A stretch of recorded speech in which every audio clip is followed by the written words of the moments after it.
SV. Hello guys. Hey guys, how are you guys? Guys, and skuda kugarisa. It's a fast. And skuda kugarisa. It's a fast. Ndati ndiuye nehama iri kuda kutsaura. It's a fast guys.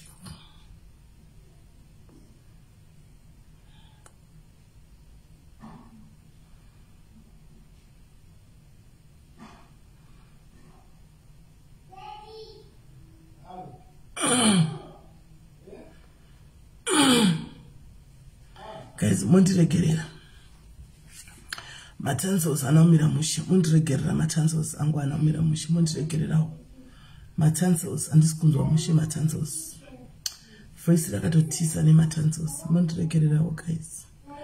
Ingosvika ipa 350 guys, ingosvika ipa 350 chet, ingosvika ipa 350. Yes, Natasha, Betasha, Pauro apapa ish, Pauro pane nyaya. Pauro pane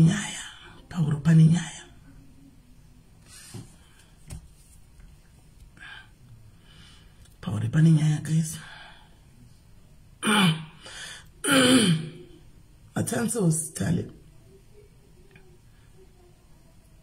Kana chimedza matundu chokuti kumedzerera matundu.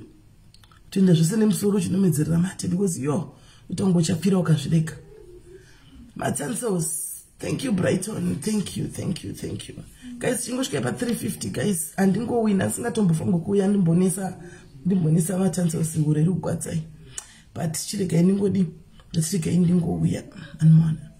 So guys, ingoita fast.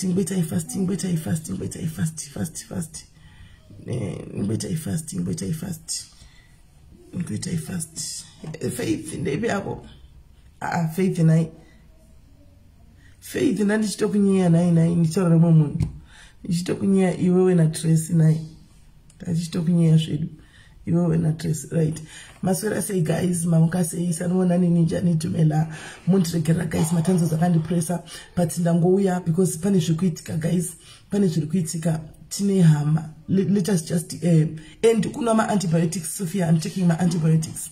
Pane zviri kuitika guys. Tine one lady. I think guys, most of you know her. Most of you munomziva mwana ushu.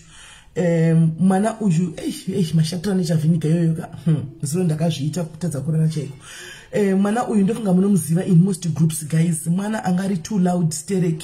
Aitaura zvanoda, like she was just a free spirit. Aingotaura zvanoda, aingotuka, aingotaura zvanoda, aingove munhu akango, mongo, you know her, Anna Nkomo. Most of you guys munomuziva as Anna Nkomo. Angari very beautiful, so she was very beautiful, light skinned, very beautiful mwana but tu anatoita tonga tine msikanzo yekutaura toda mu comment section antimaona. So mwana uyu inini any time ndaguma kuona message yake. I think that was last year kuna na March. Akandisira akandisira please call kuno South Africa, please call Anna Nkomo. Ndikati please call Anna Nkomo kwakanaka here chiri kuitika antimaona. But time changes ndaite esikimisi ndakatadza kunyatsoti ndimufonere panguva yoyo ndobva ndangoignore. Saka mwana uyu ane time asingaonekeri pa Facebook.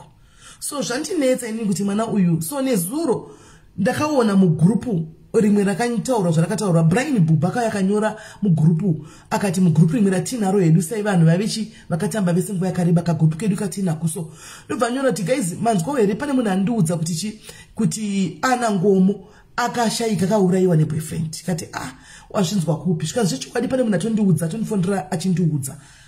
Ndikati andina kuinzwa but ona Anna nemazikaniro ake ngatisei post. Takaisa post chiti ichokwadi here kuti Anna afa zvishua. Anna if she is somewhere anobudikira chete, knowing Anna aite to disaspa pa Facebook azviti. Anomona ndakabva ndaisa post kwangu. Anomona handisi kuti Bubaka vaisa oiri post kwake. Ndaisa post nobva ndamira ndakadaro ndikatobvunza kuti guys, is it true kuti Anna Nkomo ari kunzi akafa kaurayiwa neboyfriend? Anditi so people came vakatanga kutaura kuti tave nenguva, where is the family, vachauya vari kufona manje manje. I'll call them right now, chafonera nombokudzai background yanditi. Ndikati ndobva yaramba vanhu vakauya vakati vamwe tazvinzwawo, vamwe tazviona nemagroups, vamwe vakati chichi angotaura zvakangowanda wanda. Handimaona ndikati tanga kutodiscuss. Apparently tamuka makuseni nhasi ini ndaishara nehama dzake, hapana ndatovaudza ngati posti ndakaisa, vanhu vakomenda zvavanoda, takatokomenda zvatoda, tichitomuprovoka kuti abude, haana kubudikira. Ina ndichazivi kuti nyaya ndobva vati mubva ndazofonerwa nasisi vake. Saka vakati SIS akatoita sei, because ndikati koimimi anomaona kusaidi kwenyuku zviri kufamba sei, makaguma kutaura naye rini? Vakati no, atori missing, tikutomutsvagawo zveshuwa. Anomaona tikutomutsvagawo zveshuwa. So no, posti yamukutaura imimi ye5 days inzwai pane mystery yenyaya. Pane munhu akatoya paposti yangu akati amukutaura ndiye here uyu, ndobva ine profile picture. Ndikati ndobva ndatopimingira muinbox zvikanzi akaposta 5 days ago. Ndikati kuti kudii? Ndobva ndatoenda paposti iyoyo ndakapretenda ndichudza hangu pawo pangu as if handina kwanza kuona, but ndakatoenda ndikaona akanyora kuti happy, akanyora kuti 2022 hash, akanyora kuti hash 2022, ndobva yagoma yakadaro. Saka ndakatoti nini anokonzi ndiri kufamba sei akapostwa, but me knowing ana manje, because mwana ndomusa zvokudaro guys, ndomusa zvokudaro. At one point mwana aigara ari kuWhatsApp kuti ndaitaura naye kana 3 hours kuWhatsApp achitaura nyaya dzakachindiudza ini, nyaya dzaana handakuudzwa nevanhu, nyaya dzaana ini ndaiudzidzwa nemuridzi wadzo, ndiye aindiudza. Zvakandinetsa me knowing ana kuti hazviti anangoya angonyora kuti hash 2021 2022 agopaka kadaro ana chaichai. Then I started asking no magroups kuti imi makaguma kumuona mwana uyu rina chinyorawo kwenyu? Zvikanzi no, mwana wacho ane time tisingamuoni. Saka yango ya post ikaiswa pa wall package chete, no any comment elsewhere, nothing. Zvaramba kuita siti neni nesuro. Ndobva ndati apa indetaura nehama anditi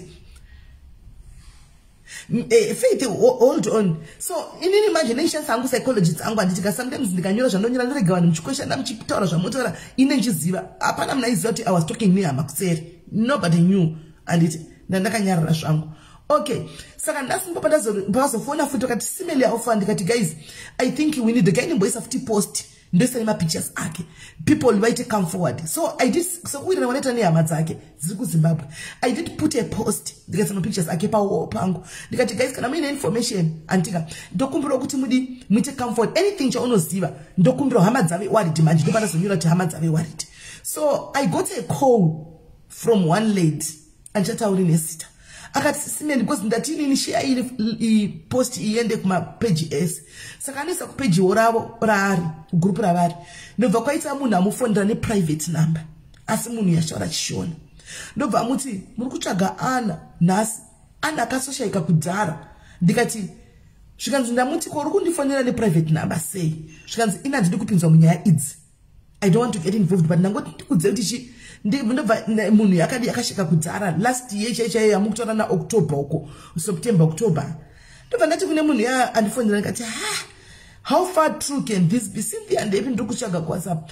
Ndikati how far true can this? Imi ana munhu aisikano agonzi angofa zvigorova just like that, zvaramba futi kuti asitiwa with me. Ndikati no, we need proof, at least somebody out there heard something, knows something. Andika because the boyfriend apparently anga ari muZulu. Inini chataura zvakawanda zvaaindiudza inini kana hama dzake dzauya apa dzikataura, because inaitaura naye on personal level, ndaitaura naye on personal level inini. Saka zvizhinji ndotozviziya, zvizhinji handi kwete zvekuti kumacoincidence kana kuti ana would tell me inini pachezvangu nyaya dzake. Antimaona inini pache zvangu nyaya dzake animaona. So for now let me bring hama tinyatsonzwa kuti zviri kufamba sei animaona. Tingonzwa kuti zviri kufamba sei. Let me just call hama musisi vake vanotedzana naye first born, I don't know, so that we hear kuti ivo vakaguma ukumuona rini zviri kumbonyatsa kufamba sei, then we start from there. Ndikusamatanisawo mchemberesoko. Hello my sister. Hello. Yes, we are Tavipa Live, so kuirana kwedu kuya Tavipa Live. Right. So guys, we are close to 1,000 right now. We need guys every information. Guys, if you don't want to be known at you know something, you've got any information, you just call in number the phone guys and give us what you know, then we start from there. And it because everybody is now worried, including the mother ku Zimbabwe.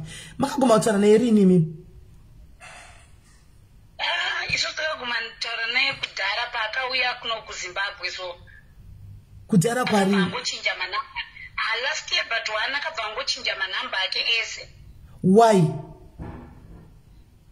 Ipapa ndinombonzwa chichaitika ndakatanga atofona achiti ndakabirwa foni ndatokumbira foni ndatongomutikana wazowana foni yacho unongondiudza kuti unenge wakushandisa namba ipi. From there anombobvira azombotaura nesu kana even vamwe sister wangu vatori vanogara ujei pandavafonerawo ndichitaura navo vatoti pawakapedzera kutaura naye ipapo ndopatakapedzera kutaura naye. Right. Ana ne vana kumusha nchimto na mai kwete information ekudzwa ne manda kudzwa ne she told me so inini akandiudza ega vana vake vanogara kumusha nogara na mai vake akandiudza inini handiti saka muri kunudza kuti kubva pamakataura naye anambofondera kana kumusha kanzwe vana anombobvira afondera kumusha kozi muchembere pavakatouya towards Christmas vachiostora zvinhu zvevana vakatovhunzwa kuti ari kumbokufonera iwe here. Ndo pari kunetsa manje ipapo ndo pari kunetsa ipapo pakuti kana mchiti mimi anamboita communication na anybody kubva last year. Aiwa kunokumba hana umboita communication na anybody. Inini ne brother yangu akatopedzera kutotifonera ipapo paiti ndakabirwa foni handina foni ndatokumbira foni yemunhu kuti ndikuudze kuti mungazonetseki handina foni reroti haiwa bo kana wazongowana foni yacho wane line rimwe unongondipa namba dzaunenge wakushandisa kangoti it's okay.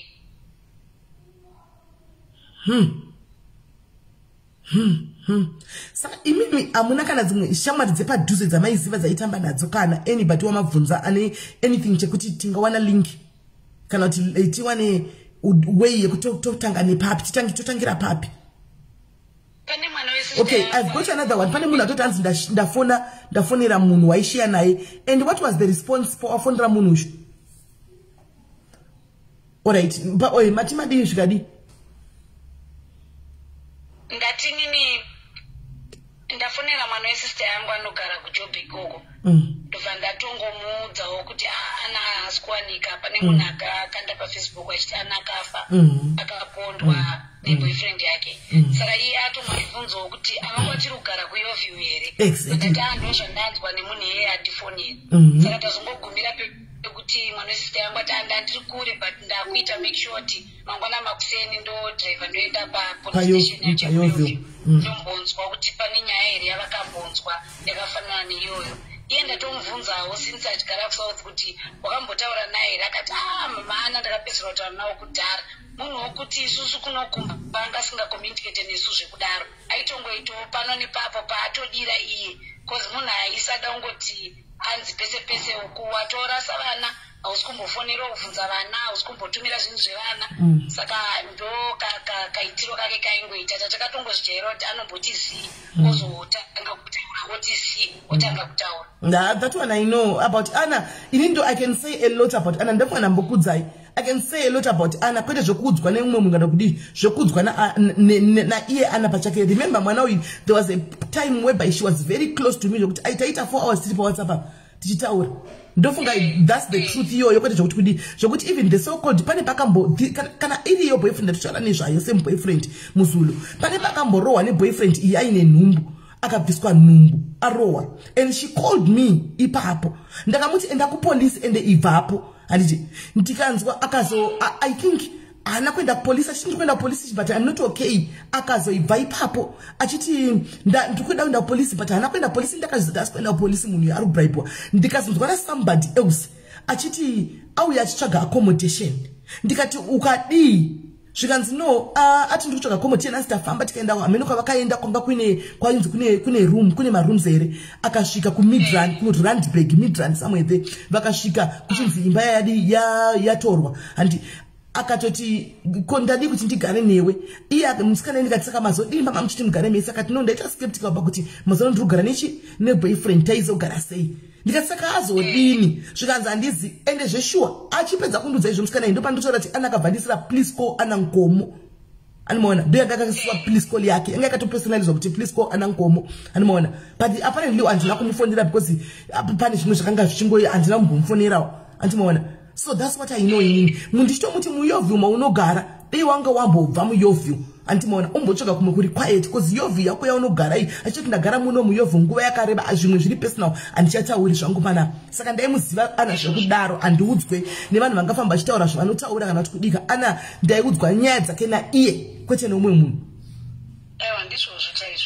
Saka tukuda information guys kune as I remember a voice calling into you SIS MELLY. Yes, she would call a lot. She was very beautiful, this lady, very beautiful. Ari yellow bond so ananzi anangoma embonzi mangomo angamba best friend ya Chris D. So I best friend ya Chris D ghost le kumbonisa area vanga vari my best friends na Chris D zvekudaro anmaona. So guys Roma lines, don't worry guys, atisi kuti tokudedza ku police kana kuti chi kana kuti kudi aiwa hama dzingoda closure information tiwane lead totangira papi kana tikutsvaga munhu anmaona kuti wane kutangira because right now tiri clueless guys, we don't know where to start looking for her handimazviona. And chikundinesa ndechekuti kune vanhu vanga vachitaura kuti vari kusigwa mamessage nenhamba dzaana vopedza voblokiwa handimona.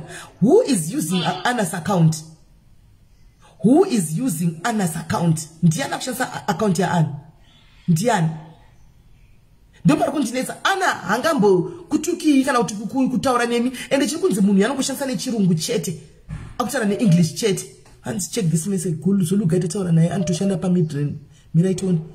All right inzwai Zulu guy tataura naye anotoshanda anoshanda in Midrand. Please call me after this live. I'm broken and ndina kana energy to type.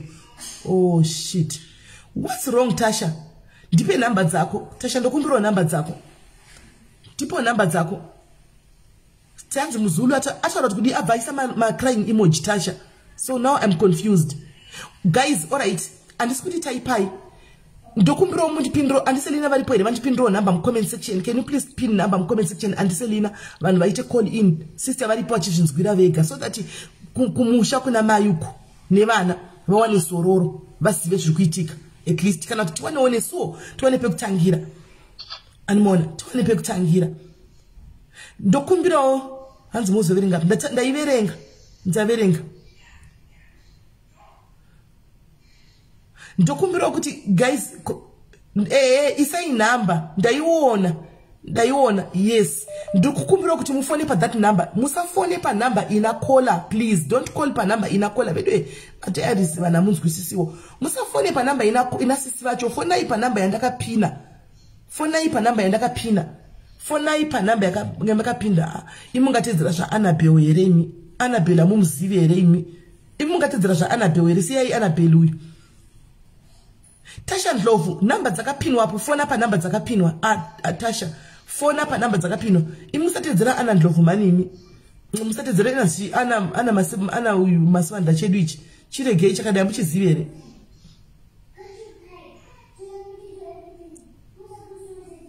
Guys ndokumbira mufone pa number iyi inema dza Annabelle manini ana mumuzivere guys. Annabelle amsati mamujairana nasi tanongoya kutaura zvaanoda winda inema dzake uyu ani. Guys ndokumbira kuti mufone fona itone. Ndokumbira kuti mufone Tasha fona pa number dzandakapina idzi.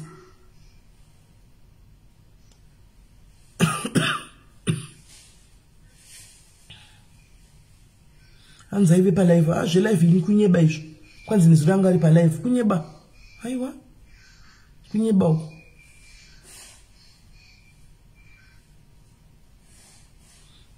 Guys,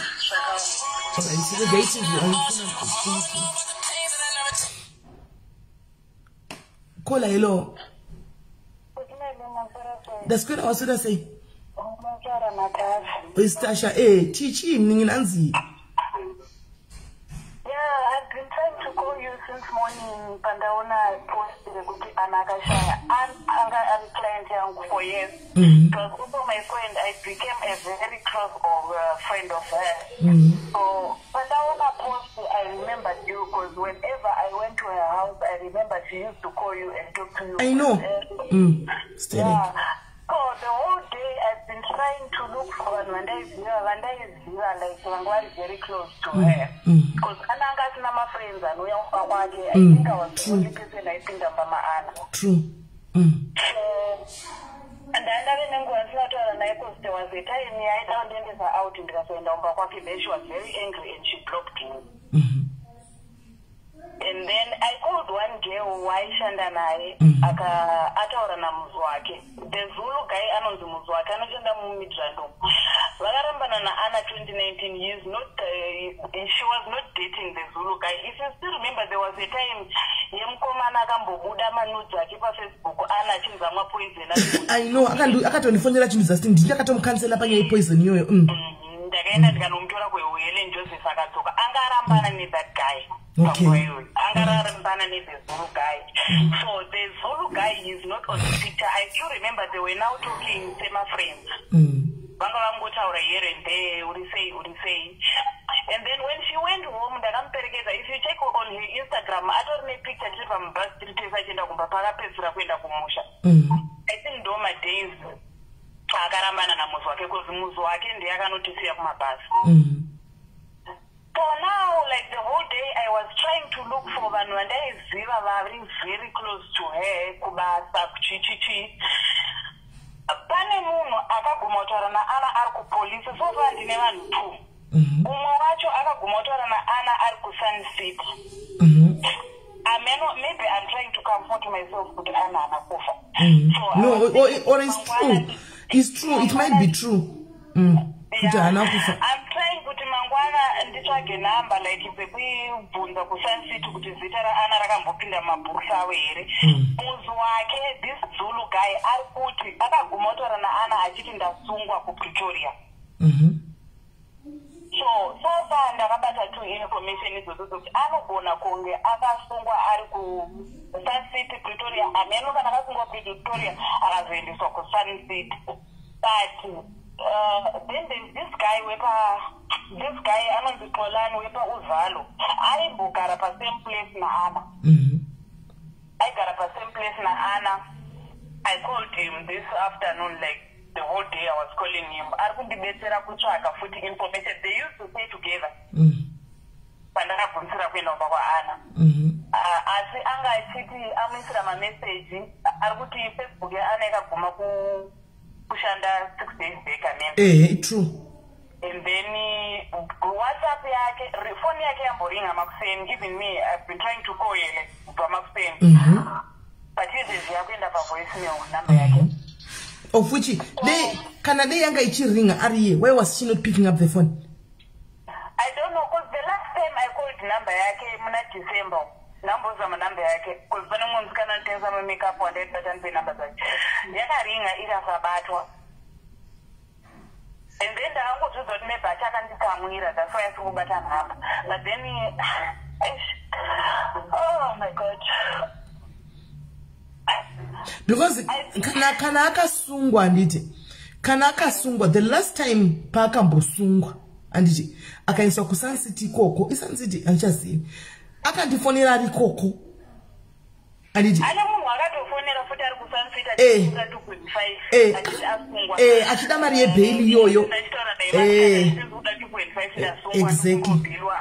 exactly ana communication yange yapinda ana kwanisa kumwana. Since then she's been checking. No, unaona problem ya Ana chi akasungwa anochinja mazita ku police station.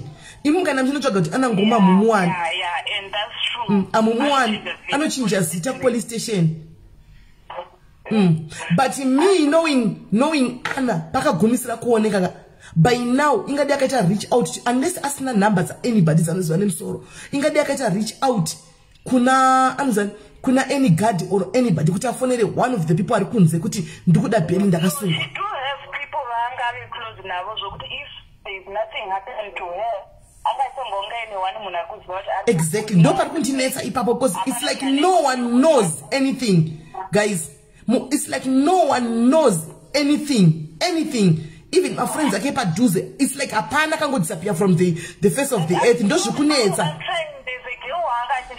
Angakugara paGreenstone. Angakugara muGreenstone. So pane girl wanzi anonzi Mirende ndipo WhatsApp yangu. Anzi anonzi Mirende voice note.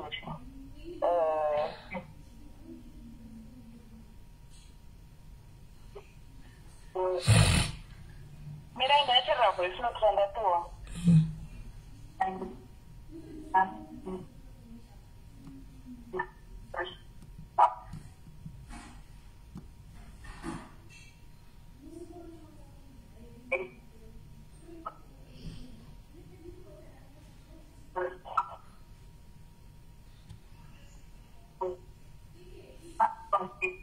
Sorry, we can't hear you.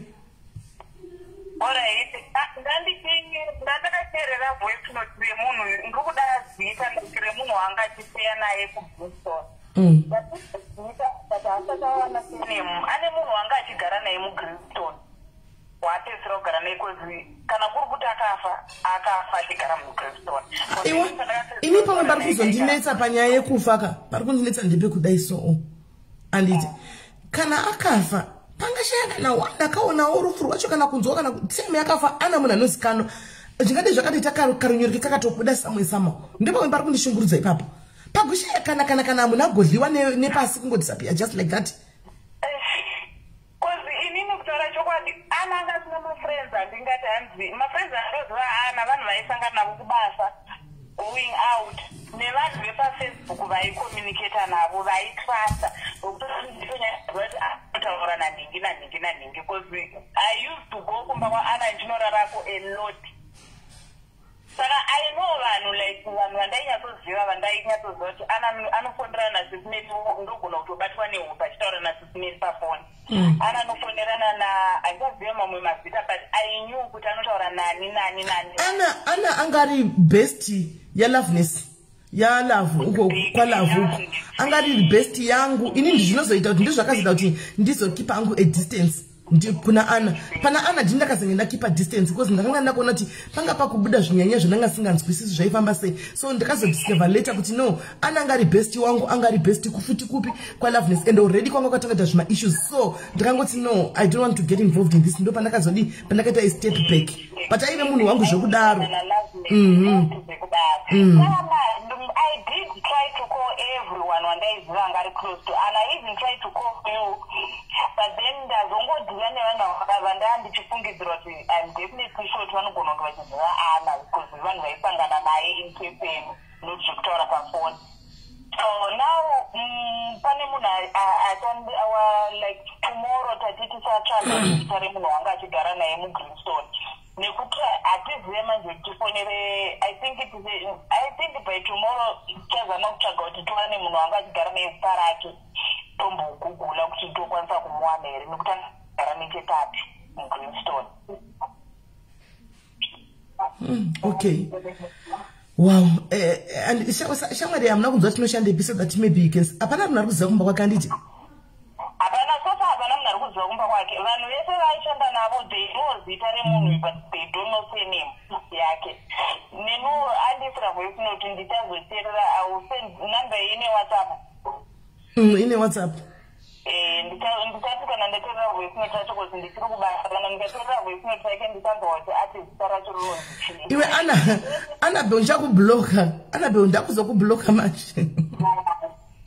And then I think mangwana tichazama kubvunza again nenye kusamfit because zvese wandatozo Yes, Anna akasungwa anochinja zita haanyorisi zita rake kupolisi. Oh God. Okay. Right now I think I'm comforting myself with maybe Anna ari mupenyu ari mumajere somewhere. Ndozva ndikungohopa ukuthi let's but now at least later wana kokutangira hanza iso kwa dewa chizakafonirana. Oh okay. Kwa dewa wedu uyu dewa nikikiri elder. Oh. Okay, kuri kunzanzi ndaona kwa dewa uchinzi vakafonirana saka ndikaiti gobvunza dewa wacho. Saka iwe zvaonoita itasoka enda kana wakuenda kuSun City uine nepicture yake. Wanzwa? Antizonuka ziti tinokwanisa kufona. Tinokwanisa kufona topuwa munhu ukomengeza neanokwanisa kutikera like angari kwere kana. Aiwa, but manje kana akachinja mazita musystem mastane ngasimo saka nokuchekera isei. Kuti enda nepicture is the best. Yeah, I think so. Guys, unakuti mna anoshanda bisa atizivi so atizivi ina ndizivi aishanda unozowa kwaishanda.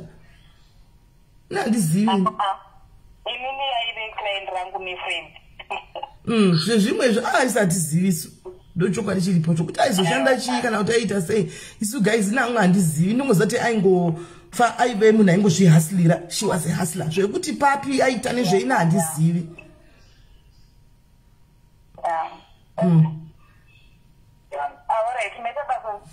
Alright, Nina Saka Mangwana, please keep me posted and keep me posted ndikawana information ndokudza. Alright, sharp. Right. Guys, pane umwe rane different information. Timbonzwa elder. Pane umwe rane different information tifonere elder. Saka sister ndakumbokudonedza because number yangu ya elder iri pafoni yamuri. Ndokudzosaenda taura na elder. Alright, sharp. It's okay. Alright. Gaiti fonere dewa guys tinzoti dewa kudi anaba uncha kubloka iwe kwanditi ndo basa rawo mafuta chokuti muna chikuunda kuti ndisvibe iwe pana iwe unda kurowa anabro unzan dewa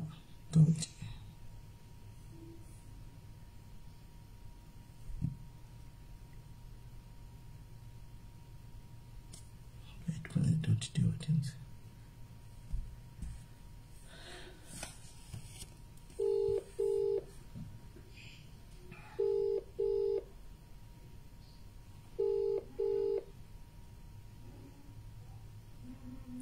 Elder. Murisei. Ndisikuda kutora nguva yakareba nditoriwo palive. Ndikuudza kuti mwana tiri kutsvaga ana ngomanzi makati akakufonera recently. Not recently. I told her so many times, but I checked my last conversation with her was end of 2019. Vanhu kana votaura vediwe ndizvakaoma ndadodonedza hama dzake pafoni ndikati mira ndimanye kubata dewa nokuti kwaidewa vati ndakataura vari kutaura naye vari kuita maconversation naye. Aiwa, no. Ndacheka because ndazocheka ndakataura naye 2019. End of 2019. From I think I need 3-4 stars. Then the end of 2019. Ish. What I see the guy to ono tingadin. Ha, do parkunetsa kuti agoshaya kana one even ari okay what I pakana kamkoma dewa. Even guys ari mujere kana pai guys. Pagoshaya kana one munhu akafonera. Amtini ndikutaura naye. I will give you a picture guys. Ndokupa picture just say triple life 9. Zvimwe zvongoda kuti tifunge ndokupa picture say in triple life. Anti picture nchazoposta kana ndabva pa life.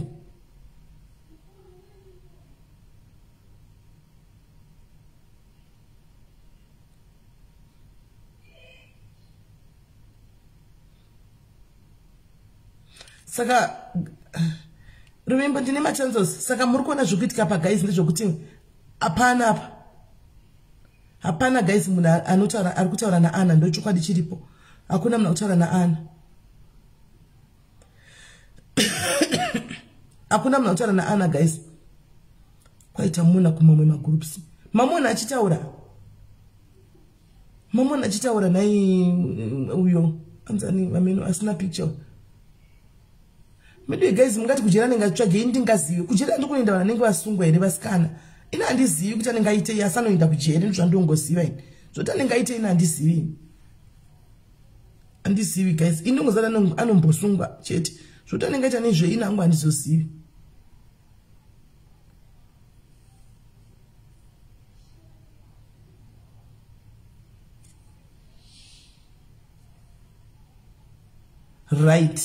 Right, pane message yapinda guys. I have a message yapinda panapa. Pane message yapinda panapa. Listen to this one. Did you find Anna? I sent my cousin to the last place I know she stayed because we got the same building Kuyovu behind the Rocky Street. My cousin stayed first floor Pasasipavu. Last time I spoke to her was when I was moving to the farm and she was also moving away from her boyfriend because he hit her. We spoke briefly early 2020. I even made post 2020 around June looking for her.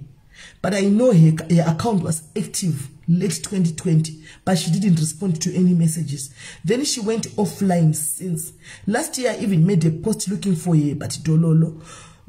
The only like I got on the post per account yacho was deleted.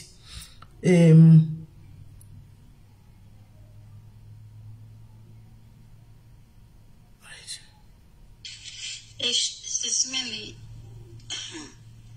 Mono natuma kuti aende kunotsvaga kuti what is going on munhu aripi atori nepfungwa dzake. She's a little bit off, but vaigara vese in the same building and they used to be friends and stuff like that. So I've been waiting and waiting and waiting and waiting. Phoebe, pfungwa dzake is all over the place. You feel me? So I'm not mirror because India knows the building natural, but I know if I have to drive past, I know that building. That is the last place that I know where she moved to. Because remember when I told you that I moved to the farm and everything, those are the days that Anna also moved. So what is going on, because she knows those people used to hang out, so she must know something, even though if she's a little bit crazy, a little bit aloof, whatever, but what knows Zivana. So I just told her, go and see, go and find out, go and look, anything. And she hasn't called me back. And I asked her to do this in the afternoon.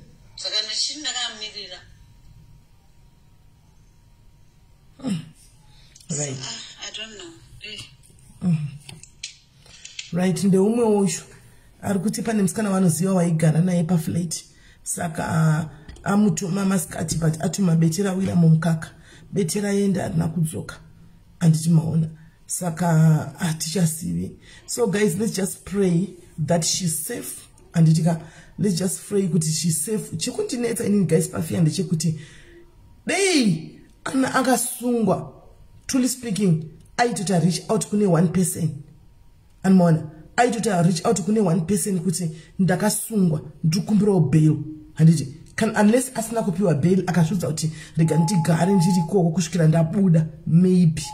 Animazvona but kunoda sipo kunoda achishandisa chii ari koko anenge achishandisei ari koko mukona pandikuti pari tricky. And then on the other hand kana kuchinzi kwanza akafa akushaya kana one munhu akazviona asi zvinogona kuitika nokuti pane vaya anonzi Kingston uku aimbotamba kumvenge zvekudaro achitamba live achitamba vaya takazongonzwa tofa kudhara tanzi akafa katovigwa nevanhu vemuno but munhu wataiziva kwamandla uku achitamba kumvenge achitamba achiridza music takatozonzwa atofa kudhara isu kuti zviri kufamba sei. Okay, saka munoona zvandikudza igaizedza sometimes zvinoda kuti tibatane. By the way, vana vechidiki handisi kuramba kunyengwa kunonyengwa munhu and things like that, but itai kuti kana mukaita maboyfriend kana kuti munhu anenge achifambidzana naye panguva iyoyo ita kuti wani pane wate pawane kana one munhu anenge achiziva information yese. Anditi ngapaite munhu one anenge achiziva information yese yekuti anogona kudi kuti mangwana zvidi kana pakatika something chitiko chakadai so paite one anobuda ne-information. Anti muri kuzviona, please vana vechidiki imomo mukutaura kwamunoita itai one munhu andika anotaura kuti no zvinhu zvakadai kuti tizive vanhu vazive. Mona tina kana pekutangira nokuti hapana munhu atomboziva anything kana zviri kufamba sei. Anti maona hapana. Saka zvofamba sei.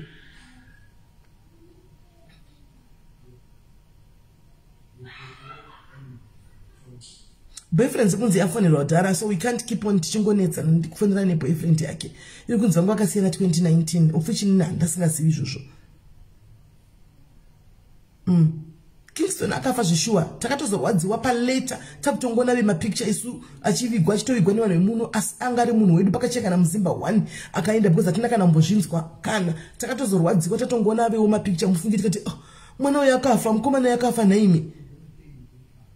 Anti mazviona. saka ndisivi guys. Picture ndo kandirai, picture ndichidona pana kukandirai guys. Picture ndichidona pana kutokandirai, ndichingodona pana kutongokandirai picture ka one same time.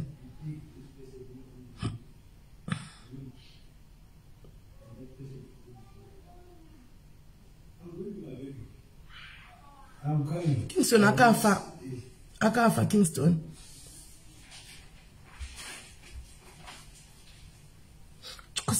Plus chimwe chikuitika account yake iri active guys. Account yake iri kuita active, ichirega kuita active, ichita active. Saka kana ari iye ngandisiviwo guys, anchasiviwo. Iri kuita active account. Kuneona kutoti vari kuita ma message vachitukwa nemunhu wacho obva vapedza va block. Saka pari kufamba sei ipapo?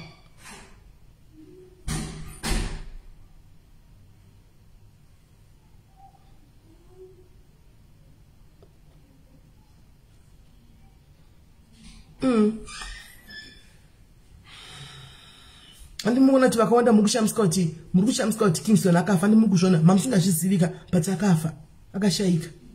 So I'm thinking somebody is using your account. Somebody is using your account. Ndiri kufunga. Somebody is using your account. Ndiri kugaya papa. Kingston anonzi angogwara, ndizvo. Anonzi angorwara. Takazobvunza isatofa. Anonzi angorwara. Kune vakomana va South Africans aitamba nawo. Zvikanzi akangorwara. Vakamuviga muno South Africa muno. Aive nesiso one ndiye tembi exactly awamusiya.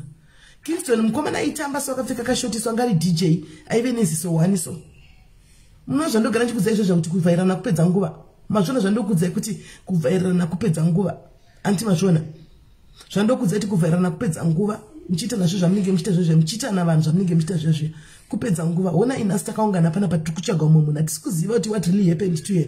And even wanzwa chitiko chakadai chero wanga wakamaka munhu kana wakamenga munhu utozvisa paside and we start coming together and try to find kuti ari kupi zvinani kuti mutukane muchiona na muri vapenyu anoona kwete kuzoti kana munhu andimunoona kwete kuzo andiziviwo guys ameno raisaka tongoti yapera kana mukazoita information yamunenge manguwana please ndikandire iyo andika ndikandirewo then mandi kana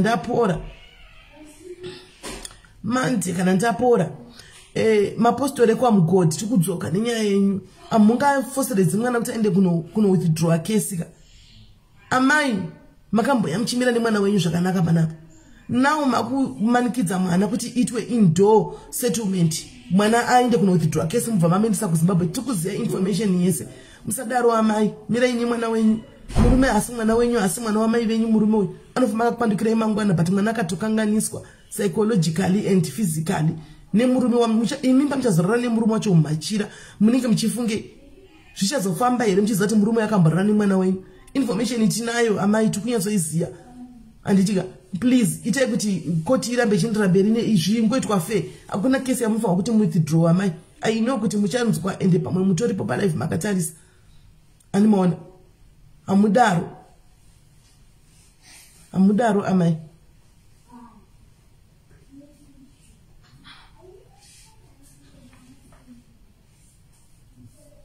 It's okay. Tanaka enda kwa mamugone kuma rasta uko. Ukapenda kuyovu indi kwa mamugone kuma rasta kana kwa gumedo. Unotsvaga iko kwa gumedo. Uko kusinga kwa gumedo kunodya mazimba kawanda ndokunodya mazimba kawanda ikoko. Uinte ikoko unobvunza kuti munotsvaga nepicture yake unomuwana. Enda kwa mamugo kana kwa gumedo kana kuma rasta uko. Unogona kumuwana. Uzotipa. Pari kuri kunzi akabva kuyovu manje.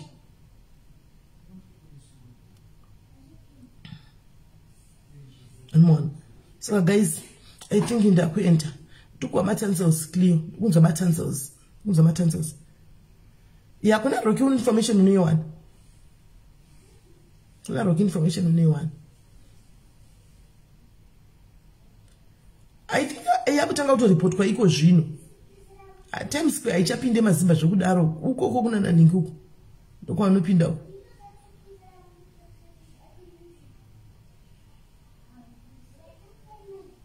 So guys ndakwinda. Thank you okay. Guys ndakwinda. Regaindi chinta. Mbono sonora ndo mapirita ngundi bateko. Anmona. So ndakwinda guys. Nemswe mandi. nyaya yemapostori nenyaya yemwe murume anetsa paFacebook apa. Murume ari kubata vanhu chibharo paFacebook apa, all in the name of Facebook. Zvose ndinazvo, apedza kuvhundusira kuti ndiriwe nguo tsvuku, hauna zvaunondiita, chero kaintepi, hauna zvaunondiita, ndiriwe nguo tsvuku, ndokusungira upenyu hwako zvokuti unofa uri rombe iwe, hauna chaunoita, wapedza kurepa vana vevanhu, uchivanyepera kuti unotsvagira vanhu mabasa. Kuuya, they are coming. Guys, saka murara boa nditika ndokubatai 10.